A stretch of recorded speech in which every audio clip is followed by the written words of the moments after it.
Once a month, when the moon reaches its highest point in the sky and the wild creatures call out to the night, he emerges from a private sanctuary in an undisclosed location outside of Little Rock, Arkansas.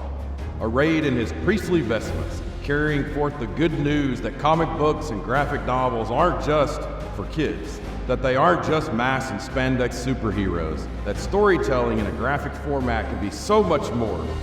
He is the Graphic Novel Apostle.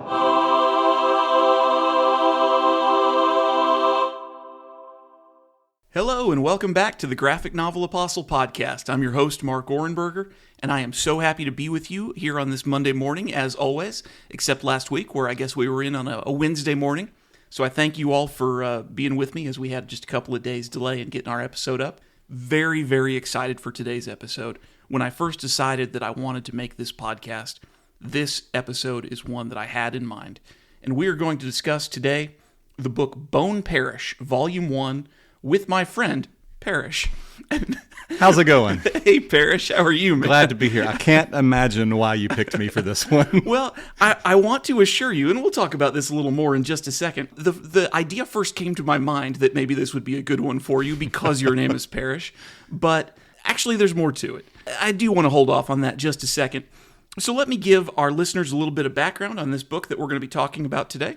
This book, Bunn and Parish, Volume 1, was written by Cullen Bunn, art done by Jonas Shcarf, colors by Alex Guimaraes, lettered by Ed Dukeshire.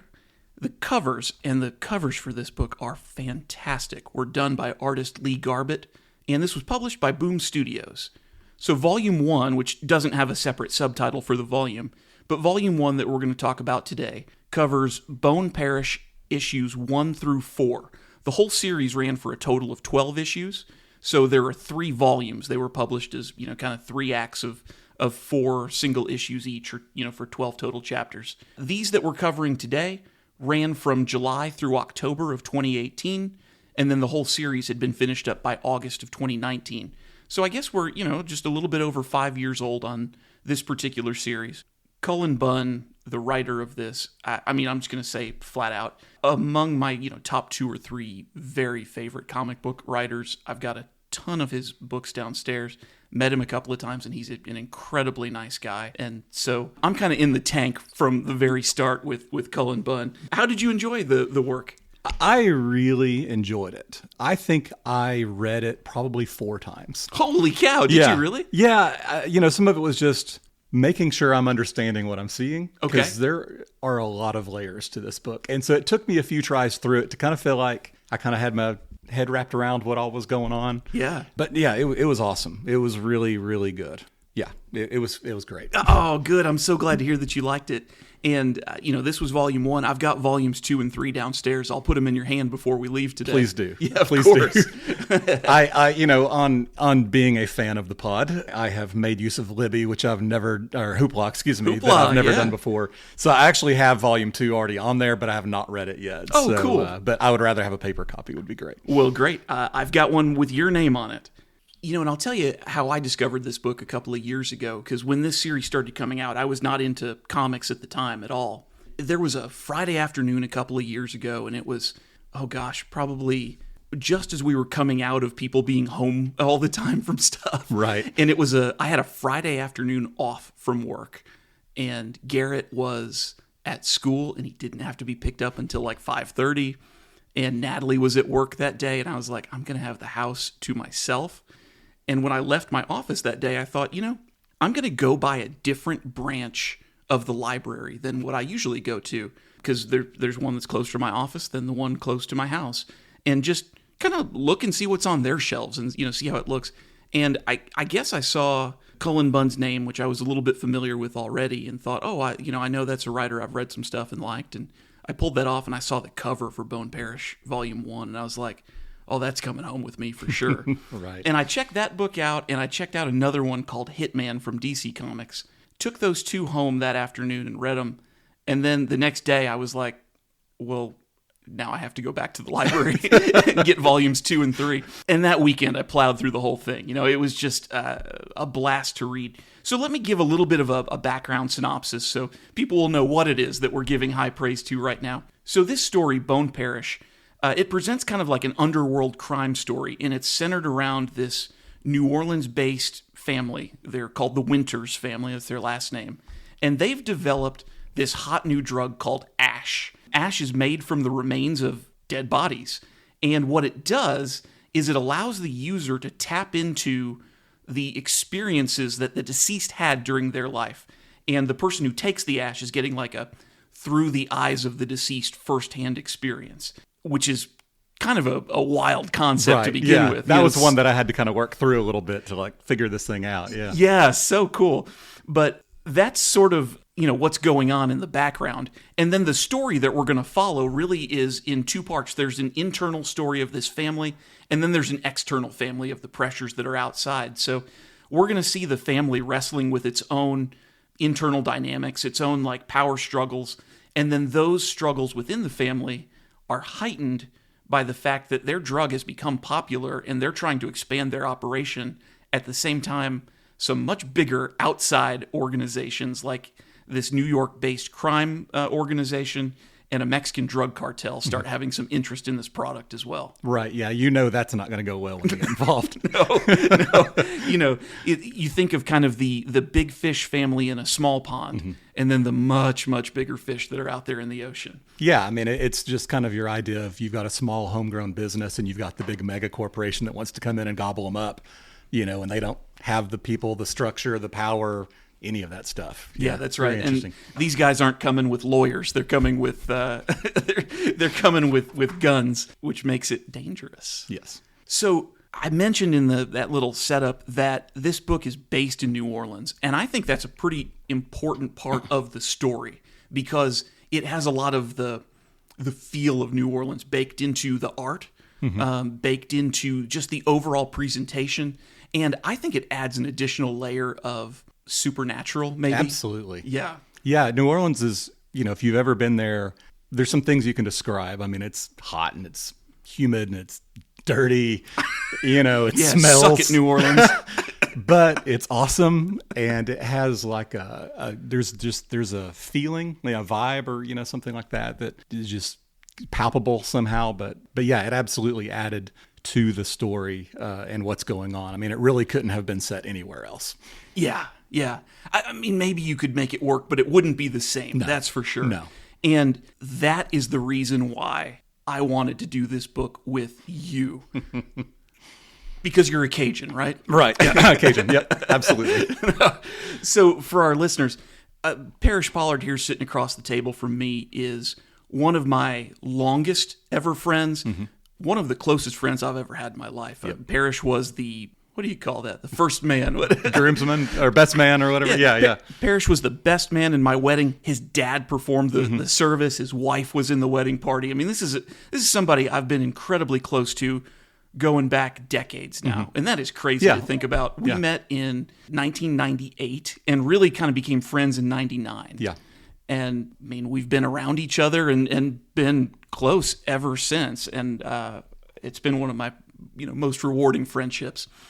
But we also have a lot of really fun stories together. Oh, yeah. And my first time to ever go to the city of New Orleans was with you, and it was in October of 2001. Yep. That's right. It was I'm so happy when I saw you walking in the door today. You're wearing your T-shirt. We'll have to get a picture before you leave today. We can put up on the Instagram. You're wearing your T-shirt from the Voodoo Music Festival, Part 3. Part 3. Oh, yeah. We were there early. Oh, man. So, and it's perfect that we're recording this episode now because I am starting to feel Halloween already. Yeah. And Definitely. that is my favorite holiday of the year. Halloween is better than Christmas for me. Just last night, actually, I was looking on Marvel Unlimited on their app, and they had started to put these old, like 1970s Dracula comics that they had produced back then up. And like going to bed last night, I was laying there reading this old Dracula comic from before I was born, and I was like, "Oh, it's Halloween season!" It was just awesome. And that music festival, Voodoo Music Experience, was at Halloween weekend. Yes, absolutely. Yeah, Halloween weekend, City Park in New Orleans. Yes, indeed. So you and I were in college in Searcy, Arkansas, And so it was you and me and our friend Jonathan Reynolds, a.k.a. Biggie Talls. Biggie Talls. Biggie Talls, that's right. Did I say small? You did. Oh, I'm sorry. Yeah, Biggie Talls. Biggie Talls, he was about 6'7". And Jonathan was friends with both of us. But, we were in connecting circles with Jonathan of friends more so than we were in the same tight circle necessarily. Right, yes. And so there was a little element of self-consciousness with having Jonathan with us that I was like, I hope he thinks I'm cool. which part of that, so we drove down there in my car, and remember, this is 2001. This is the era of the mixed CD. Oh, yes. And you were the king of making the mixed CD for people. I don't know about the king, but I spent a little too much time doing it. And you had made one for me. I think this one may have been with tracks that I had requested. And we were playing that in the car driving. And, we've got Fuel, and we've got these kind of harder rock songs of the time, that are on. And I keep thinking to myself as we're driving along the highway, talking with Jonathan, and the big act, I should say, the big act that was really drawing people to was headlining the festival that year was Tool. Yes. And that was definitely true for Jonathan. That big was time. Bringing him down there. And so, he was into harder music than I was anyway. I was a Dave Matthews fan. In fact, while you guys were watching Tool, I was over on another, stage in a much, much smaller crowd watching the Black Crowes. Right. And Yes. having a great time. Oh, yeah. But I started to get a little nervous because I knew that coming up on this mix CD was Lisa Loeb and 9 Stories. Stay, which is a song I will defend to this day. It's a great song. It's a great song. But I'm like, oh, Jonathan's going to think I'm a loser when we get to this. And it comes on, and all of a sudden, out of this, 6'7" man in my back seat, I hear, "You say." He's singing along, and I'm like, okay, this weekend's going to be all right. It's going to be fun. And it was a wild time in New Orleans because you had, who knows how many thousands of people pouring into City Park for this multi-day music festival. You also had it just being Halloween weekend. And then on top of that, Fish was in town doing like a 3-day concert or something like that. I don't guess I knew about that. Oh, yeah. And so like all of these elements were coming together on Bourbon Street on the Friday night of this event. And it was my first time ever to see that. We'd been over to Memphis and I'd been out on Beale Street. Right, yeah. Which is a blast. But it's different.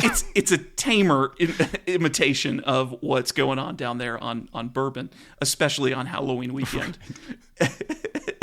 But I also remember this too, though, and this is kind of like just a thing about New Orleans. Maybe I had this hyped up a little bit in my mind, but it's nighttime and it's dark by the time we're driving into the city, and we're cruising along the highway, and we're talking about like the city being below sea level. And this is before Hurricane Katrina. We hadn't seen what that can mean. But the thing we did know that it meant at that time was we get all these spooky mausoleums instead of regular graves. Oh, yes. Right? And that's because the bodies can float back up to the surface if you put them in a regular grave. Yeah, it's creepy. And so, as we were driving into New Orleans, there was a chill that was coming over me. Like, is this weekend haunted? Are we going to die? Well, and and it's not just the mausoleums, which definitely gives you that vibe. It brings you right into that New Orleans vibe. But it's all the trees with the old, Spanish moss and all that stuff hanging off of it. And I remember it being kind of foggy. Yeah, I do too. It was eerie. It really was. It was almost a chill coming into town. It was like, this is... Because I'd never been there either. Actually, I've been back since then, but that was the first time I'd ever been to New Orleans. And okay. There was a vibe in the air. It was kind of hard to explain. There are also some times when I think back to that weekend and I think about us splitting up to go see different acts and wonder to this day how we ever all made it back to Cersei. So our friend Joe Yale, who had graduated the year before us, was going to dental school at LSU. The LSU Dental School is down there in New Orleans. And had an apartment there, obviously, and said we were welcome to come stay. And you know what? It just hit me, too. This is where you got the nickname Floor Dog. That is where it came from. Would you mind to explain that just a little bit? It's been a few years, but yeah, The gist of, I mean, we got in pretty late, you know, and yeah, Joe Yale had his apartment there. LSU or Tulane. I can't remember if it was. No. So our buddy Sam was in law school at Tulane. Okay. Joe was in dental school at LSU. Okay. Yeah. I knew it was one or the other. And he was just 2 or 3 blocks from City Park. He was really, really close. I guess. As best I can remember. And yeah, so we got in. We'd been having a good time. We were watching some special on Comedy Central that I still don't to this day remember who the comedian was, but that night it was the funniest thing I've ever heard in my life. Oh, absolutely. Yeah, so I guess he had a couch and maybe a spare bed. I don't remember if he had a spare bed or not. I want to say there was a couch and a recliner. And a recliner. Yeah, that's right. There was a couch and a recliner. And an air mattress. And an air mattress that was not so aired up. And yeah, and so I can't remember, did we, I think y'all just called dibs on the other one, and they were like, "You're the floor dog." And so I was like, "All right, I'm sleeping on the floor." You know, I mean, it was so funny. Well, you slept on that air mattress, and when we woke up in the morning, it had like totally I was flat on the ground. Yeah, that's why I was like, it was sort of weird. And Jonathan had been all comfortable over there on the couch, and he's trying to wake you up. And he's Parish. He starts calling out, "Floor dog." Well, that night beforehand, I think whenever y'all had called dibs on like the comfortable stuff, they were like, "And you're the floor dog." So I think I'd kind of gotten a little bit of that night. Okay. But it definitely stuck the next morning because I was on the floor. So of the 3 of us, there was not a cell phone in the mix. No. And we went over there to City Park. City Park in New Orleans is huge. And it's not like we knew, our way around town to know how to get back to Joe's apartment. No, and not at all. I remember I went over and I saw a little bit of the beginning of Tool with you and Jonathan. And then I was like, okay, Black Crows are getting ready to start. I'm going to the other side of the park. And so we split up. And then did you and Jonathan get split up too at some point? Yeah. So, because, I mean, the other shows, Snoop Dogg and Missy Elliott, G Love and Special Sauce was there. Bush was there. I think Bush opened for Tool. And then, but yeah, I didn't really know Tool all that much. I'd heard of them a little bit, but sure. I know from JR talking about it the whole way down there and, pointing to the, he had figured out a way to like point to the spot on his back where the tour date was that we were going to go see. And so he and I were going to be there together. And I think we immediately got split up because I didn't see anyone I knew for the entire show. Sure. For Tool. Yeah, I still don't know how we reconnected at the end of it. It was a weird experience. Yeah, I mean, it was just like we were walking under these Spanish oak or, with the moss on those trees. And I was just like wandering around with strangers through the park. And eventually it was like, there's Parish and Jonathan. Yeah. Well, and somehow we had ended up together. So there was, the different vendors and merch tents and things like that, the different vendors and merch tents. And somehow or another, I just was walking towards kind of a central location. It was like a cigarette hut or something like that. And so I was just kind of standing there just watching just tens of thousands of people walk by. You and Joe Camel? And then, I think it was Joe Cool. Oh, Joe Cool. And then I think I ran into Jonathan, just kind of happened upon me. I mean, this big 6'7" guy. Yeah, he stands out in the crowd. And then you came wandering by too. I still can't explain how we found each other at this spot. And then found the apartment again that Joe was in. Yeah. But we did. We made it out of New Orleans alive. It was a great weekend. You got to see Tool. I got to see the Black Crows. I also got to see Government Mule and Carl Denson's Tiny Universe and like a whole afternoon of jam bands. And it was fantastic. And that brings us back to New Orleans. The feeling. So why don't we talk now about Bone Parish? You know what? And we are looking at our counter here on the recorder. I mean, it's like 20 minutes in. We are basically like right on time for the graphic novel Apostle to get to the actual book. But so all that said, dude, I'm happy to be talking about Bone Parish with you. Absolutely. In the book Bone Parish, each of the 4 issues that we'll talk about today has got its own, title for the issue, or you could think of them as a chapter in the story. So issue 1 is called "Be Not Proud," and we get this opening scene, and listeners will know that I always try and put up on our Instagram account, which is @GraphicNovelApostle, some samples of the art from the book, so people will know what we're talking about. And I actually was going through last night picking out the pages that I wanted to include when we post this episode. And I think a couple of pages from the very beginning will be included to show a bit of what Jonas Shcarf's art looks like on this, and actually how it kind of switches back between the perspective of a person who is taking ash and the perspective of everybody who is looking at a person who is taking ash. Oh, yeah. So we get this opening scene where there's this guy, and he's wearing like a hoodie, and he is just tripping out, walking down the streets of New Orleans. He's stumbling around. He's singing some song about death. His eyes are all bloodshot. And that's juxtaposed with these panels where the guy sees himself as the lead singer of this rock band. He's the front man for this band, up on stage performing to a giant crowd. And that is the experience he is having. And so while in his head, he is, leading an arena full of adoring fans, and he's like, being lifted off his feet in excitement. In real life, he is like a wild man walking around on the streets of New Orleans, and people are laughing at him and trying to kind of keep their distance and keep clear of him. And the people who, they're like college-age kids there who seem like they know, this guy's tripping on ash, are just sort of like, wow, yeah, we got to get some of that. Yeah, it seems like a pretty typical Bourbon Street experience if you've been there. I mean, just expect to see the weird, but yeah, they did seem to know what was going on. Yeah. This is one of the reasons I had to read it a time or two on those first few pages, is to understand what's going on. Because at first I thought he's hearing some music venue. Oh, okay. And he's singing along. And then I was like, oh, okay, hold on. Something else is going on here, because you could see the ash, under his nose. Yeah. But yeah, they're definitely big fans of whatever it is that he's taken.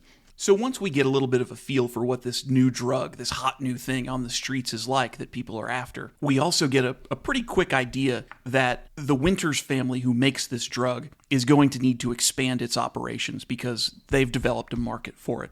And so over the next rest of this issue, we are going to sort of meet the different members of the family and get a sense of who they are. And so the first one we see is the oldest brother of the family, and he's physically the biggest of the brothers. He looks like he's a little more solid of a guy, He's the one of the brothers that you would want in a fist fight next to you, probably.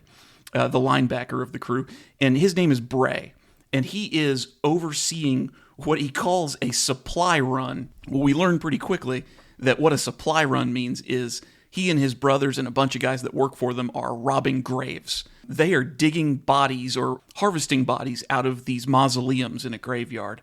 Particularly, as they're talking about it, they're not just grabbing any old bodies. They're looking for bodies of people who had some sort of spectacular life experience. And it doesn't have to be that they were the biggest rock star in the world, but somebody who had an experience in their lifetime that other people might want to experience through their eyes as well. And it turns out they actually have like a grocery list from their sister Bridget. That's exactly how I was going to describe it. Yeah, harvest was a good way to describe it too, because it's not grave robbing. This isn't a random, oh, let's just grab this one. It was a shopping list. Like they have certain traits that they're looking for, because it's kind of a designer drug of sorts. You can custom tailor the experience you want to have. Yeah, that's right. And while we're out there in the graveyard, we meet two of the younger brothers in the family, Leon and Wade. And I'm not sure we're given their names at this point. They end up being much smaller players in our story. But Leon and Wade are out there, and they're like working alongside the paid worker guys. And Bray is trying to tell them, like, no. You guys are kings. You all are part of this Winters drug family. You can stand and oversee and watch these guys that work for us. Well, back at the house, we see this scene between the mom and the dad. The mom's name is Grace, and the father's name is Andre. And they're talking over strategy for some kind of very important meeting that Grace is going to go and attend to on behalf of the family. And we get the sense that, like, Grace is really the front of the family, with Andre really kind of pulling a lot of the strings. And she's going to go to this meeting and meet up with a representative of this drug organization out of New York. We get our first idea that there is some jockeying for power that's going on in this family, because Bray, the eldest son, really feels like he ought to be the front, the head of the family here. And he's having to play second fiddle to his mom. And in fact, when Grace goes to this meeting, she's going to take Leon, one of the younger sons, with her, who's really just going to be there to kind of sit by her side. It wasn't until like a couple of times I read it through, I'd realized that Leon was even sitting there at the table. Not really much of a player. But then another family member we meet is Bridget. And Bridget is the scientist, the mad scientist, I think you could call her, of the family, although she seems to be reasonably sane. But she's got a lab down in the basement of the house, and that is where, through some secret process that only she knows about, and like the mom, the dad, nobody else knows about how this works, but she takes these corpses and takes some samples from them and makes them into ash. These are our key players in the family that we're going to be spending the next couple of issues with. One of the things that I've enjoyed was looking at the art and the way that they introduce us to certain characters. Yeah, the mad scientist is definitely what Bridget is. You know, we're introduced to her by seeing her walking down like a dark stairway. I mean, it's like that scary basement kind of feeling. Yes, and she's all in shadow. I mean, like if we were kids, this is like the stairs that you run up to the top of the stairs and try to get out of there as quick as you can, because the boogeyman's going to get you. And it's even worse because there's this door with this like really creepy red amber light and a skull on it. I mean, it's just like, don't go in there. So yeah, you definitely get the idea that she's kind of the creepy magic of whatever's going on here. For sure. But, business still needs to be attended to as well. So when in this next scene, after we've kind of met all the family members or been introduced to them, we've got this scene where Grace is sitting at this table in a restaurant with a guy by the name of Simon Lamont. And Simon is a representative of this New York drug operation. He's coming in, playing some hardball. He's coming in and saying, Grace, you've misunderstood entirely what this meeting is all about if you think that this is working out the details of us buying drugs from you. We don't want to buy your product. We're going to buy your business. And you guys are going to work for us now. And, Grace is getting her back up right away. She's like, that is absolutely not how it's going to work. And I don't think Simon is convinced by that. I think he knows he has more muscle behind him. Yeah, we definitely have a lot of mystery about him. There's a lot we don't know, but he's connected. One of the things, just since we were just talking about the art, the tone of everything changes here real quick. All the colors turn kind of a reddish orange color as opposed to the, real dark, kind of ominous color of, everything that we'd seen before, except for our introduction, to the singer with all the vivid colors and everything going on. But yeah, you definitely get kind of a threatening feeling of what's going on here. Right. That meeting, it doesn't end up at some like big blow up or whatever, but when you see that they're at loggerheads and they're not making any progress and there is sort of a looming threat over the family now, I wouldn't call this a rousing success. And so Grace goes back to her house and she's talking to Andre, and they're in their bedroom and they're just privately discussing family business and talking about what they're going to do. And right in the middle of that, Andre starts turning to dust and blowing away. Mm-hmm. And think of like Avengers Infinity War. Yes, exactly. Exactly like that. Yeah. Mr. Stark, I don't feel so good, right? That's happening to Andre. And as it turns out, Andre is dead. Andre's dead. Yeah. And Bridget has been secretly, and as far as we can tell, unbeknownst to anyone else in the family, supplying Grace with a very special formulation of ash made from Andre's body. Right, yeah. Which is awesome. Yeah, that's what I keep thinking. There's just so many layers to this thing going on.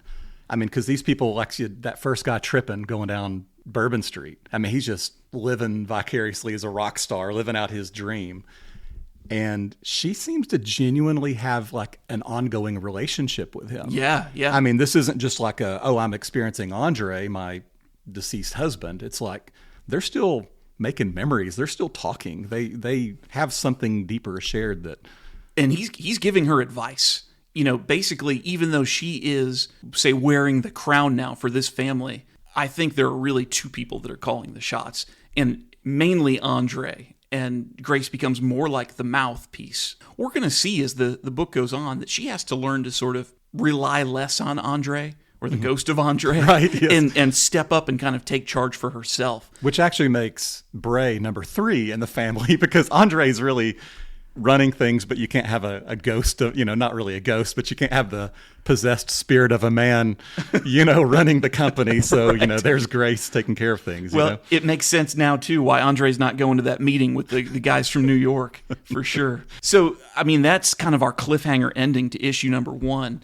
So we get into issue 2, which is called Shadows. And we're going to learn more about the family dynamics that are at play throughout this entire issue.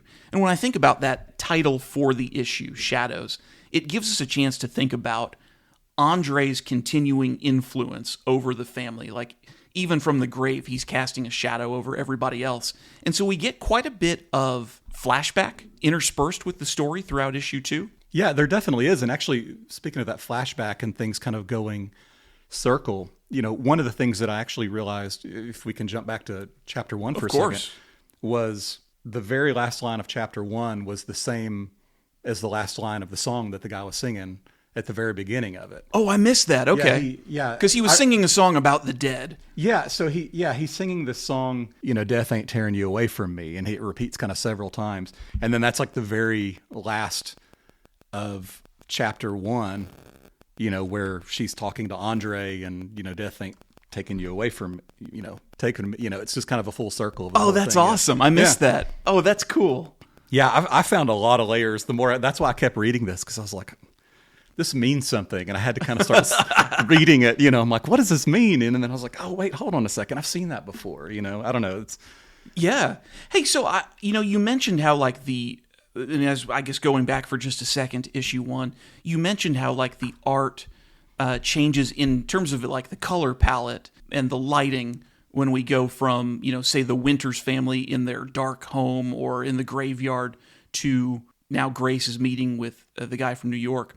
But I also want to point out too the difference in the art when they go to those, not flashback sequences, but when you are seeing through the eyes of somebody who is tripping on ash, and everything it's got more of like a neon feel to it. Yeah, it's neon, totally. Like it's more vibrant, right?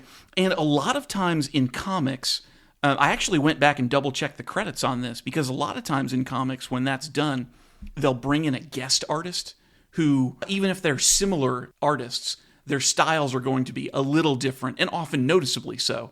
And so a lot of times they would bring in a guest artist to do, like, say, the ash scenes or something like that, but no separate artist is credited here. So I guess Jonas Shcarf did all of the work. And as I look at it, it appears to be true.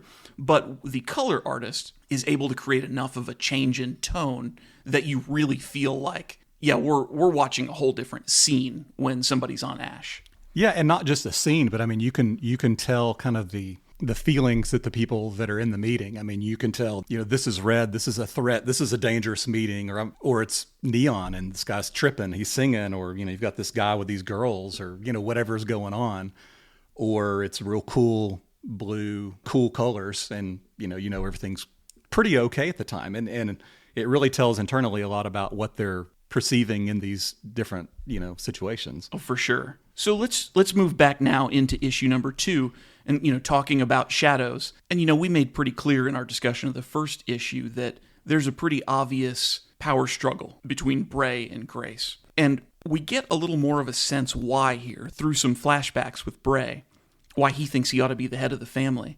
Now, of course, it makes a little more sense to us now because we know that Andre is gone, too. He's not actually there. So, to put this in maybe old-fashioned terms, that makes him the man of the house. Yes. But on top of that, we see this flashback where Bray is like a teenager. Think like mid-teens, 14, 15, something like that. And he's out with Andre running around somewhere, and they're in a car, and Andre's basically telling him, like, all right, this is the day you become a man. You're going to take this gun that I'm going to give you, and we're going to go in and meet with these guys, and you're going to kill one of them.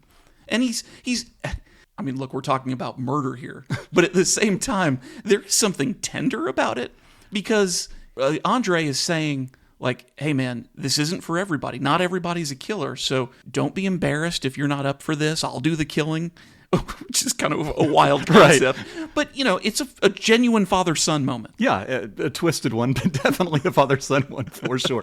It reminded me of, dare I say, another podcast that I've listened to one time. Parish. It was not graphic novel related. Oh, okay. But those are all it right. was. It did make me think of. It was called In the Red Clay, and it was this crime family in Georgia. True crime podcast. True crime, yeah, true crime. Real story. And this dad would tell who was the narrator of this podcast. I can't remember their names. He would take him along on their robberies and they're dumping bodies in the river. And I mean, all these crazy things. But it was like he had this real affectionate feeling towards his dad, knowing he's a terrible person. Right. But that he brought him along in the family, business. And it was quality time with dad in a weird kind of murdery way, Everybody likes to feel included. Well, and to Kevin Ornberger, if you're out there listening, I thank you for the times that we had. I'm also thankful that it was very seldom that I can think of that there were felonies in the course of our times together. So thanks, Dad.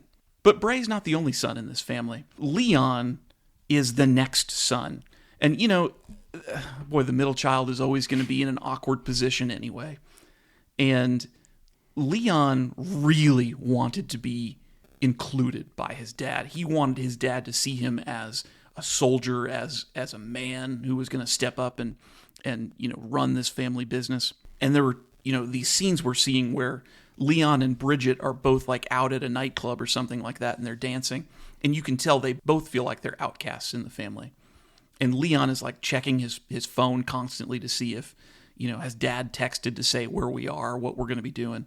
And you can tell he just sort of goes back into himself a little bit. He just sort of internalizes that. Whereas Bridget is saying, I'm going to break away from this family. I'm going to get out and do something totally different. Now, we know from circumstances in this book that she came back home, but she was trying to get away, whereas Leon really just wanted in. But you could see kind of sweetly that those two really relied on each other from that point forward. Yeah, they definitely do. And I mean, and Bridget, in being a little more outward with that, I mean, she even said, without this Ash, I'm nothing to this family. Well, that's right. So, we were discussing the flashback a second ago, but now we have this scene in modern day in Bridget's lab with Leon and Bridget. And Leon is saying something like, at some point you're going to have to tell some of us, we're all in this family business together, how you make the Ash. And you can tell for her, it is her safety blanket. Mm-hmm. She said, I can only guarantee you guys are going to keep me around as long as I'm the only one who knows how to make this drug. I'm indispensable. Yeah, she's valuable because she knows how to do this. She was taught how to do this. And that's quite a way to feel in your own family. Mm-hmm. And then Wade, we get a little less with him, but we see what I'm going to guess is probably supposed to be a flashback to Hurricane Katrina. Mm-hmm. And Andre is gone. I think we get an insinuation that maybe he died in Hurricane Katrina. Yeah, that's what I took. I mean, I saw that and I thought this has to be Hurricane Katrina, and he had to have died in Hurricane Katrina. I mean, because you could see just destruction everywhere. You could see floodwaters, up real high. I mean, we still have all those vivid memories of this 21, 22 years later that, I think he had to have died in Katrina. Yeah. And we see, while that's all still kind of going on, Wade, who is, 11 or 12 years old or something like that, with Bray kind of putting his arm around his much younger brother saying, I got you, I'm going to take care of you. And so, you can see he's sort of ensconcing himself as the protector now that Dad is gone, and like immediately when Dad is gone. So aside from those flashback type sequences that give us a deeper look into our characters, we also have this other weird twist where we learn something new about Bridget and her discovery of Ash alongside her late boyfriend, Lucian. So what we discover here is that Bridget is using Ash that she made from the body of Lucian to go back and remember their experiments that they did together. I think there's some element of her wanting to just remember those times, but I think there's also an element of her saying, okay, I got to pay more careful attention to what it was that Lucian did. I got to get inside his brain so that I can remember how to make Ash and how to improve it. And we see as well in these scenes that they weren't just experimenting with dead humans, but there's a scene where they are cutting up a live human and that they've got chained up in this apartment. And it also seems that Bridget apparently killed Lucian. It doesn't appear like she was trying to kill him, but at least as it's depicted on the page, it looks like maybe they were trying to use Lucian's blood as part of one of their experiments or something like that. Yeah, I mean, it got real dark. It got weird. I mean, it had already been there a little bit. And Bridget, kind of like I said, with our creepy introduction, you already knew things were a little different with her. But yeah, I mean, she's with Lucian, and they find this girl chained up and gagged in some sort of a dungeon room. Well, and I don't think they found her that way. No, I mean, we find her that way. Okay. Yeah, they didn't stumble upon her in there. Yeah, I took this away trying to figure out, is she trying to figure out a new way to make ash without it having to be a dead body? The blood of them, or, there's some talk about that. Well, and it seems like that's what Lucian's goal was for sure. And I'm actually kind of flashing ahead to something that we're going to get to in issue 3. And I think it makes sense just to talk about that now, where in the course of this experimentation, I think that Bridget accidentally causes the death of Lucian, cutting him. And maybe it's because she's under the influence of ash at some point while that's going on. But certainly gets dark. And we're going to see, as a result of this, in our current day, Bridget really sort of coming undone emotionally. And, that's going to become a liability. And, in any one of these crime stories, I do love when you hit certain tropes that you recognize, from other stories. And there's always that one member of the family who can't keep it together. And I know I've talked about Sons of Anarchy on this podcast, and I know you and I think you and your wife Vera really got me into Sons of Anarchy. I know she probably did. She watched it before I did and kind of pulled me into it. But this would be like the Juice character, who is a character that you just love. He's such, he seems like a nice guy, like he's got these redeeming qualities, and eventually he just can't handle all of this stuff that they're doing. Cracks. And he cracked. That's right. Yeah, with Bridget and Lucian, I'm not sure how I understood what happened there. Like I said, kind of flash forwarding into the next chapter. We've seen what happens when people overdose on this stuff. It's grisly, and I think they described it as like a hell house. I mean, it's a terrible, terrible thing. And she starts grabbing at her stomach, and she's actually got physical blood on her body from kind of grasping her stomach. So I wasn't sure if she had relived his death of some way. We haven't seen that part of the story, or if she just took a little too much. And I mean, you wouldn't think that, but it just, the way it started to go, we've seen before with some things that go terribly wrong for people. Yeah. Either way, Lucian came to a bad end, and Bridget seemingly needs to go back and kind of relive that. But because she's doing it through ash, as she describes it, it sounds like she is seeing herself cutting Lucian, right? So she's seeing through Lucian's eyes. So she's seeing Bridget coming at her with this knife, which is crazy. And then just to wrap up issue 2, we get this weird sequence where, the color changes and everything. And like, there's this hazy purple outline around all the panel boxes. And we see this guy who's like some kind of cult leader or something like that. And he's saying to his, all the people who are like sitting in front of him with their legs crossed and in these worshiping kind of poses, like, tell me you love me. And they're like, we love you so much. And he's like, now drink this drink. And of course they drink it, and they're all, falling over dead. And he said, I love you guys too. And he drinks it and he falls over dead, which seems like it's coming out of nowhere. Yeah. 2 issues into this, I should have understood immediately this is somebody experiencing ash. And yet I didn't. I was still like, wait, what's going on? Yeah, it's a real curveball. It's like, what? What is going on? Because, right before that, I mean, it's the reliving of the Hurricane Katrina and Andre's death, we assume. And then all of a sudden you've got, I thought he was a guru or, some weird thing. And then you're like, yeah, these people are worshiping him and drinking the Kool-Aid. Right. Well, so then we turn a page from that, and we see somebody like coming out of that kind of purple hazy background, and he's got the ash under his nose. And this is a character we're meeting for the first time. This is Raphael. And Raphael is a representative of a Mexican drug cartel called the Junta Directiva. And he's been experimenting with ash.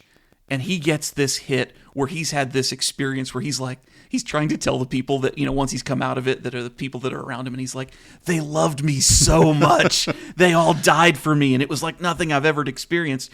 And immediately he's like, I want it. I have to have it. I want it all. Right. And that is going to sort of set up this next chapter where these things are going to start to come together. The New York people, the Mexican cartel, and the Winters family. And so we move into chapter 3, which is called Phantom's Breath. This is kind of a B plot, and it started in issue 2. I hadn't really made much of it, but I think it's worth noting that Grace has started to have somewhat of a romantic relationship with Simon, and it's never really clear. I think they're both distrustful of each other a little bit, where there's an obvious attraction, but they also both fear that one is using the other, which is probably exactly what's going on. Yeah, but we see that I think she trusts him because it's not threatening, So there's definitely whatever his motives are. If they're pure or not, probably not. What are your intentions, Simon? That she does seem to trust him and doesn't see him as a threat based on the colors and things that we see here. Yeah, okay, I agree with you. So she trusts him with her safety while they're alone together. But what I don't think she trusts is that this is a genuine romantic overture and not a manipulation to get an edge up in their business negotiation. Yeah, he's definitely playing the long, cool game. They keep having these I don't want to talk about business. Oh, no, this isn't about business. I just want to spend time with you. We don't have to talk about that stuff. He's definitely got other motives, but he's definitely trying to play it really cool. Sure. So that's kind of a story that's running in the background now.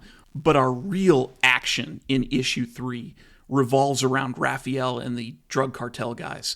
So we see Raphael, and he's in New Orleans, and he's meeting in this market with these 2 plainclothes police officers, New Orleans police officers, who up to this point, because we've seen them a couple of times, and we understand they're on the take to the Winters family. Absolutely. They are, they're calling Bray whenever somebody ODs on Ash. These are inside players, and they're crooked. And Raphael is meeting with them unbeknownst to the Winters family. And it turns out, in fact, so Mayhew and Boyd Reese are the names of these 2 cops.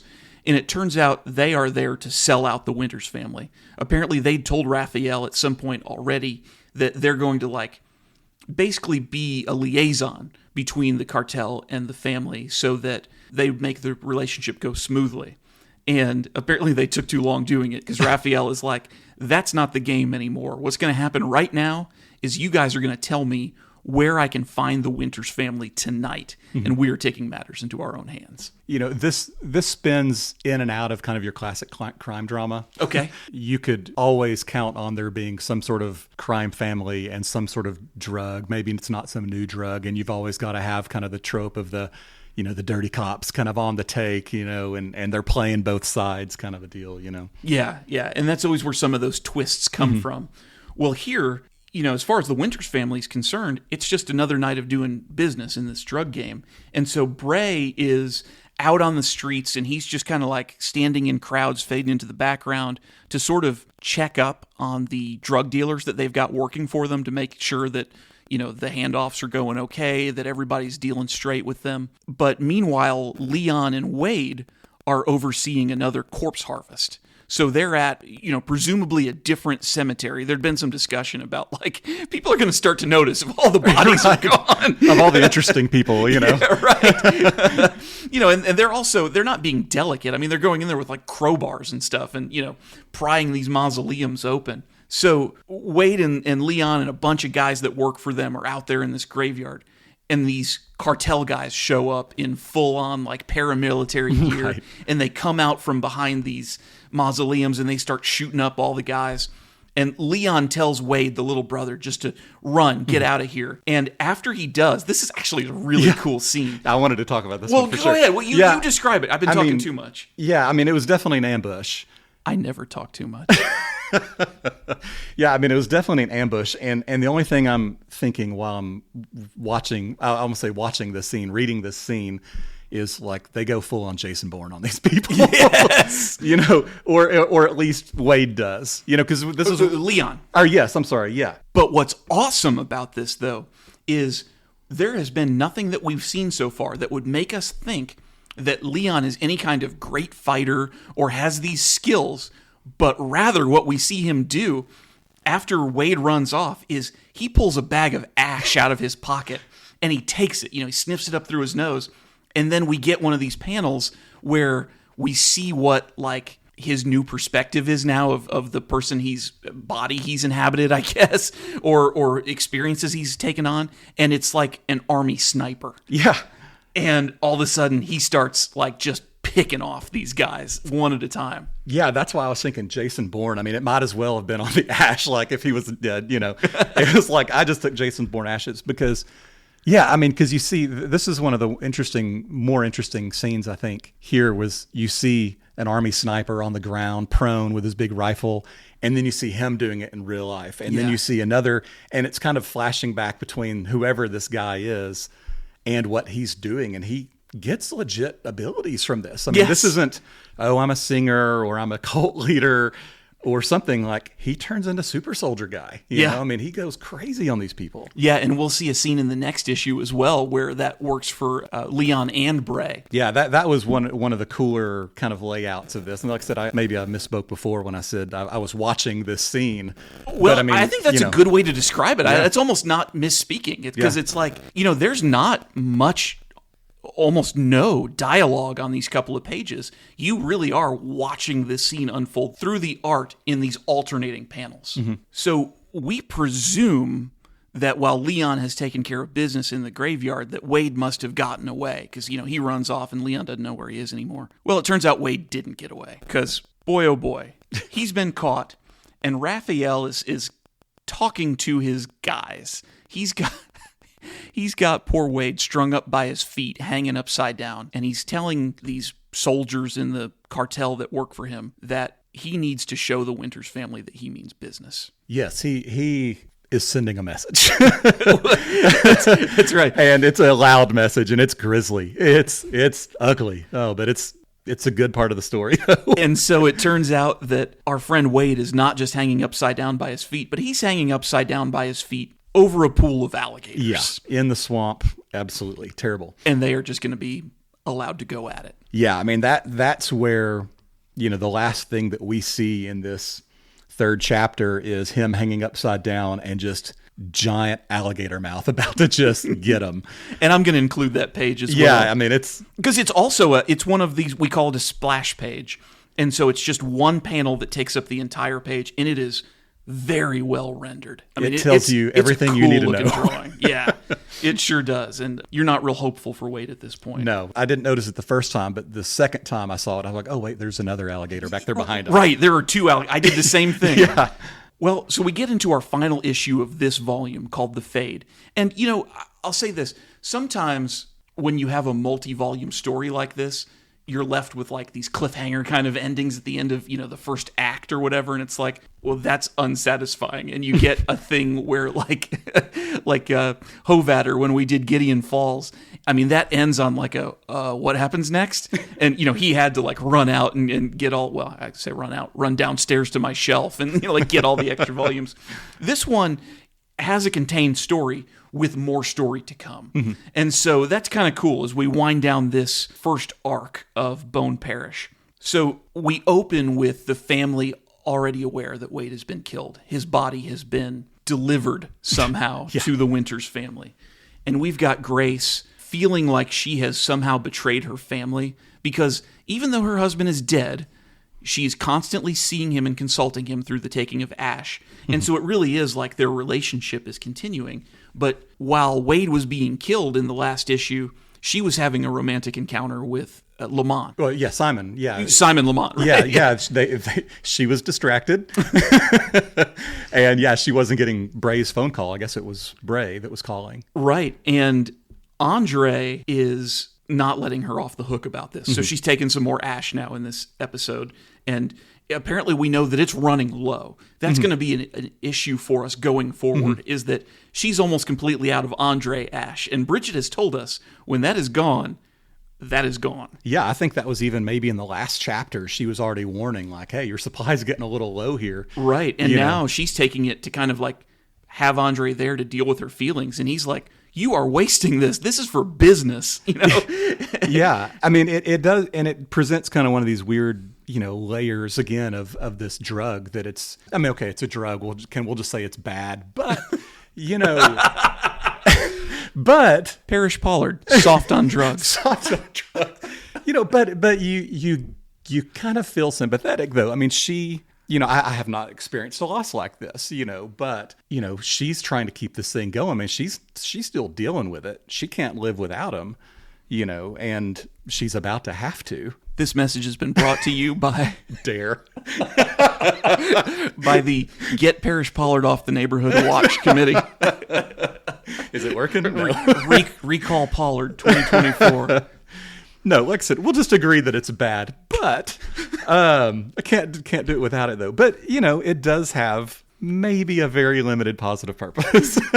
Well, and I'll tell you, for purposes of what Bridget needs in this time, even though this is tough love, we see this as an inflection point for Bridget. Because the word I put in my notes is that it was like she had really steeled her will to be a hard-fisted head of this family now that she's experienced this loss. It's like, okay, fun and games time is over. If I'm going to be this leader, I either have to make it or be broken. And if I'm going to be that kind of leader, then I need to show that that's what I am for this family. And boy, does she ever. Man, yeah. I mean, you see what people have hidden inside. I mean, because she turns brutal. Right. I mean, just absolutely brutal. So the first thing she has her adult children do is go round up those two crooked cops, Mayhew and Boyd. She has one of them tied to a chair.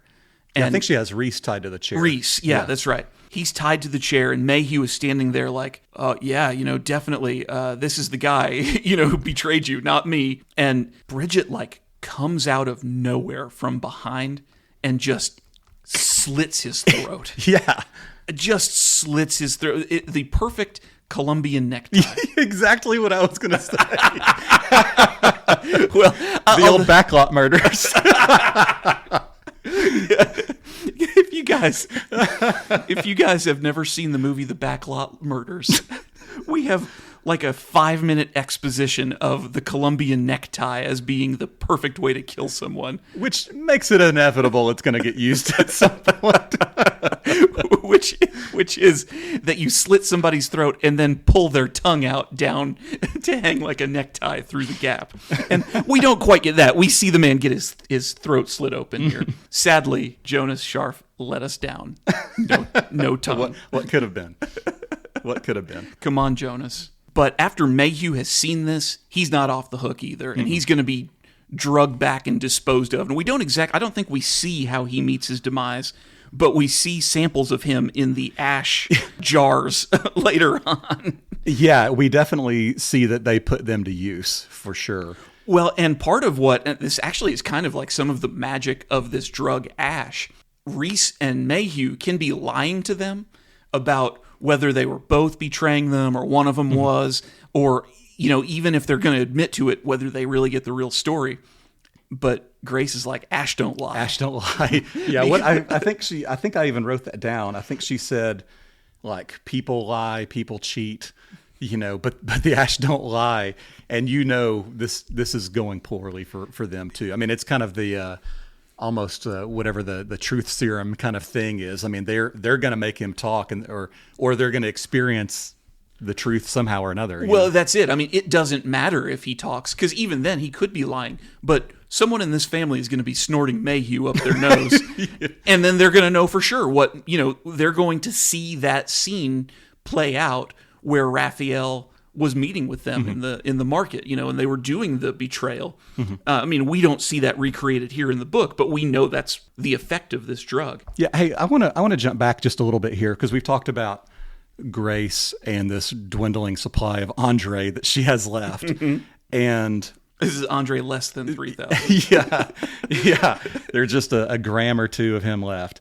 Bridget, when she sees Wade's body, she's just steely, and she tries to be strong, and then she gets down by her creepy door in the basement and breaks down. She doesn't let her brothers see it. She doesn't let anybody see it. And then, she goes into her laboratory. And she finds Grace in there. We see that she just has a very different look on her face. And I think one of the things that we see is, when she hatches this plan of just we're about to be brutal. I mean, we are going to do some bad stuff here. I'm so glad you point this out. Yeah, we see her talking to Andre, and they fight, because she's running out of ash. Right. We started getting to that kind of, Infinity Wars kind of fade off thing going. And they fight, and he's like, I'm not going to let you go. And then she changes. The look on her face changes, her demeanor changes, the way she's talking is changing. Well, and then following that, when we do see Grace down in Bridget's lab, so Bridget goes in there and she's going to try and, she has this meltdown in what she thinks is private, but then she discovers that her mom is actually in there. Mm-hmm. Grace looks at her and she says, are you using right now? Is Dad with you? Mm-hmm. Is he here? And Grace has this very wounded look on her face, and she says, I'm not high. I'm haunted. Yeah. Right. But then she goes on in the next panel where she's like got this sense of urgency, and she's taking Bridget by the arm. And she says, but this is me talking, not your father. I came to ask you for something. I want you to make something for me. Mm-hmm. And then I think this is the change panel, because in the last panel on this page and in this sequence, Bridget has this look like she is the meanest snake that ever was across her face. Yeah, it's intense. And she says, I want you to make something horrible. Yeah. And we'll see in a minute, she do. Yeah, and with that, I mean, we haven't talked a whole lot about the horrible things that this drug does when they overdose on it. We've seen some kind of funny things, with the guy singing at the beginning and, the cult leader guy, but we also see this guy who, he's, on this couch with a couple of women, and he took too much, and they just start eating him alive. I mean, just ripping him to pieces. I mean, like... Yeah, it goes from a dream to a nightmare. Yeah, I mean, absolutely dream to nightmare kind of a situation. And that's one of the first times you really get a sense of how badly things can go if, I think from page 1, if you take too much, it's, like I said, it's a hell house. It's terrible. It's bad. And so we see that. And I knew... when she said that, I was like, oh, this is going to be real bad. Because we have Mayhew and Reese, who, we know Reese died a very nasty death, getting, just stabbed in the neck. And we assume Mayhew met an equally grisly fate. Yeah, happens off panel, but we know how it goes down. Yeah. Well, but the massacre is not done yet. So Bray and Leon are going to have to go on a mission now. And this is, I referenced to this earlier, they take some ash as well. And then when we see the alternating panels between what they're doing in real life and what they're experiencing with ash, they look like... What do they call, the Dread Pirate robbers from The Princess Bride, right? They've got like the masks over their face and the knife in their teeth, and they're like, using a rope to scale the outside of a wall. But what they're doing in real life is they're actually like making their way into this New Orleans hotel where Raphael and a bunch of the cartel guys are. It's their little headquarters, or I guess not their headquarters, but it's where they're staying while they're in town. That's right. And they've kind of got it fortified in a sense, like there are guards outside the door. So that's sort of the experience they're having in their head. But at the same time, we look and we see what is actually going on. And they are all decked out with, like rucksacks and gloves. And they've got the guns with the silencers on them and gas masks. And they're making their way down this hall. And they, shoot these guards in the head and kill them. And then they just bust in and kick in the door of Raphael's hotel suite. And they start shooting everybody up. And then Raphael comes and pulls a gun on them, and he's about to shoot him. And right as they do, one of the two brothers, and I think this is probably Bray here, reaches in and pulls out a handful of ash and just throws it in Raphael's face. Yeah, he goes straight up Great Muda on him. I mean, we had the miss. I mean, if it had only been green instead of white. But yeah, I mean, this is, I think, one of the first times we've seen this like weaponized. I mean, there's all these different ways you can use this stuff, for escapism and fantasy and super abilities of army combat and things you don't know, and unleashing a horrible, horrible thing on this guy, Got this cloud of ash in his face now, and he's coughing and he falls to the ground. And in one physical sense, it's like the equivalent of throwing dirt in somebody's face when you're about to fight them. Classic move. Right. But now there's the sense that this wasn't dirt that went up this guy's nose. It was ash. Yeah, it was the horrible thing that Grace and Bridget had planned earlier. And it hits him quick. I mean, he descends straight into this. Kind of reminded me a little bit of Constantine, if you remember the old movie with Keanu Reeves. Yeah, I never actually saw Constantine. Oh my gosh, it's great. Comic book adaptation. Yeah, I know. Fantastic, or graphic novel, I should say. But yeah, it reminded me a little bit of that. I mean, you've got a flaming horseman, you've got people hovering in the air, and a cityscape that's just burning like, I mean, it's awful. I think this page might be a little too intense for me to put up on our Instagram account, which is funny because, we are going to put up the page where the guy is about to have his head bitten off by alligators. But this is intense. And so we can presume from this that the ash that Bridget made for this ambush must have been taken from the bodies of a bunch of different people and all mixed together, and people who died horrible deaths. Yeah, I mean, we see him with just this wrinkled look on his face and maybe a tear coming out of his eye. It looks like it. And there's 4 people, 2 guys, a girl, and I'm not really sure the other one's really disfigured. I mean, there's an eyeball and a mouth, but kind of noise going on down there. But yeah, I mean, you see him just, I mean, just another kind of visual comparison I thought of is on the Raiders of the Lost Ark. Yes. Whenever he opens the Ark of the Covenant, and he just melts, and real classic scene, and it's kind of like that. It really is. And oh man, I watched Raiders of the Lost Ark like 700 or 800 times when I was a kid. Right? Yeah. But every time that scene at the end scared me when that Nazi's face starts melting off. Dude, I have never once opened an Ark of the Covenant. No, I would highly recommend you don't. Oh my gosh. Well, it goes from him Raphael experiencing all of those horrible deaths at the same time to him feeling like, because it's all these different experiences that are pulling in different directions, we get this like body horror kind of page where he feels like the experience he's having is that his body is being like twisted up and malformed and all that kind of stuff. And as it turns out, as we're flashing back to what is happening in real life, this is causing him to like bleed from his eyes, and which probably, he got a whole bunch of drugs right in his face. Right. So, he's going to be dead from this drug exposure in an awful, terrible way. Yeah. And not just like in an overdose kind of a way, which, I can't imagine, but in the physical, visceral, this is just real life. He's experiencing multiple horrible deaths all at the same moment. Grace got what she wanted. Yeah.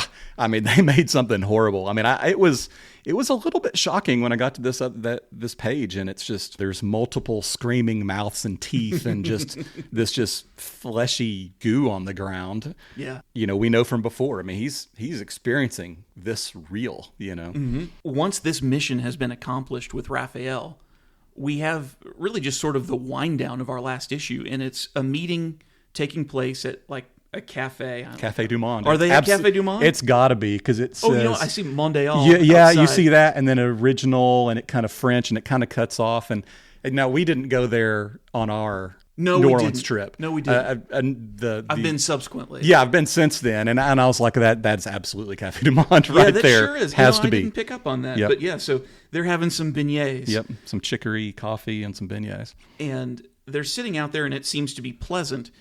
And apparently Grace has either told Simon or he's learned through the word on the street or whatever of what happened to Raphael. But Simon is warning Grace, like, look, the cartel is more than just Raphael. These are no nonsense people, and the Winters family is going to need. He's kind of changing his approach here. He's like, you've started a war, and the Winters family is going to need more muscle, more support, like what my operation in New York can provide to you. And Grace is telling Simon, like, look, I want you to take a warning back to your employers in New York that if you threaten this family, the Winters family is going to push, and the cartel and the New York operation are not going to get a chance to push back because Winters family means business. And that's the end of our first volume. Yeah, well, one last thing on there, is you get these kind of interchanging, red color, cool color, red color, cool color, of Bridget back in the lab.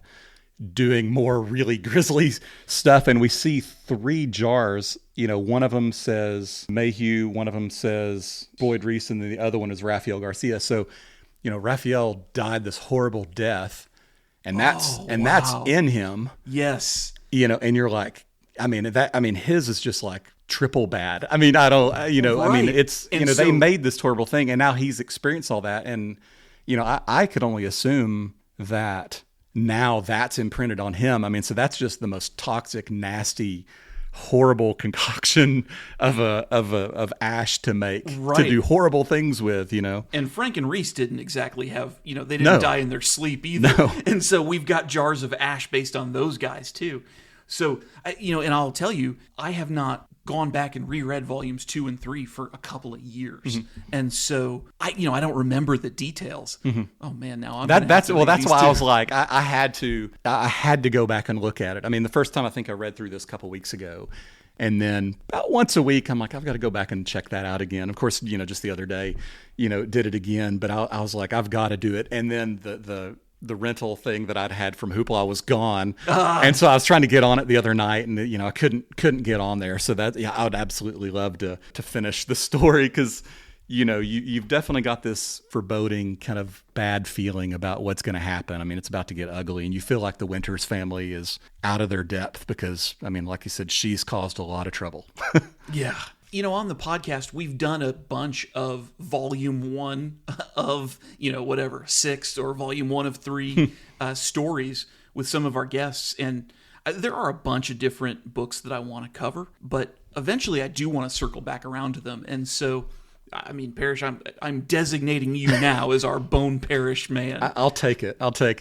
So, maybe we'll do volumes 2 and 3 if it'll work this way. Maybe we can do volumes 2 and 3 into a single episode. Mm-hmm. That'll be coming on down the line a little bit. We've got a bunch of Halloween kind of stuff we need to do next month. Yeah, there's a little bit going on. Then eventually we're going to have Santa Claus visit us in some of these different comic stories, and maybe Krampus as well. Yeah, the Krampus, you can't forget that one. Yeah, absolutely.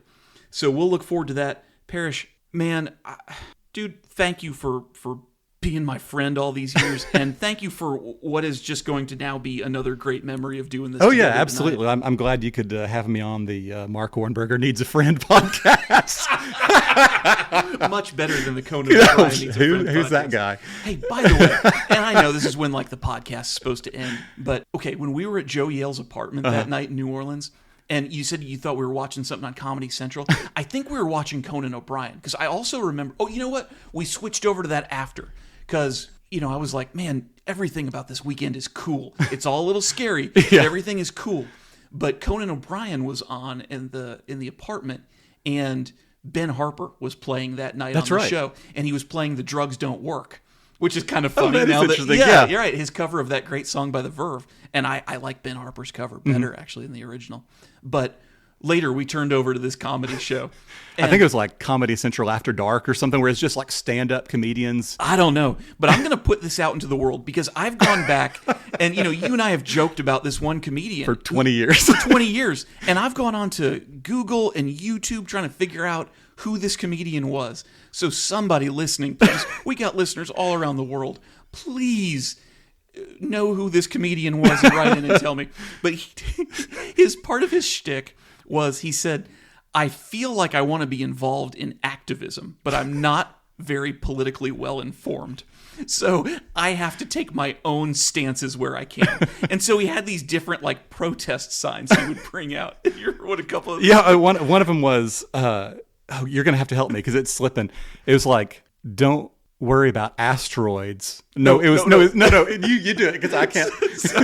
One of them was, don't worry about Altoids. Yeah. Worry about asteroids, which is an important message. I mean, legit, yeah. But the best one of all was, it said, don't let newborn babies adopt other babies.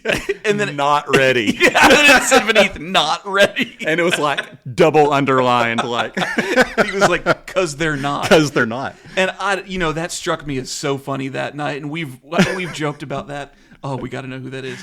That has nothing to do with Bone Somebody Parish. out here in the world has to know who this is. I mean, it's been one of the great mysteries of life trying to figure out who this person was, you know. Oh, to all of our listeners, thank you so much for hanging with us. And if you hung in these last couple of minutes, thank you for that too.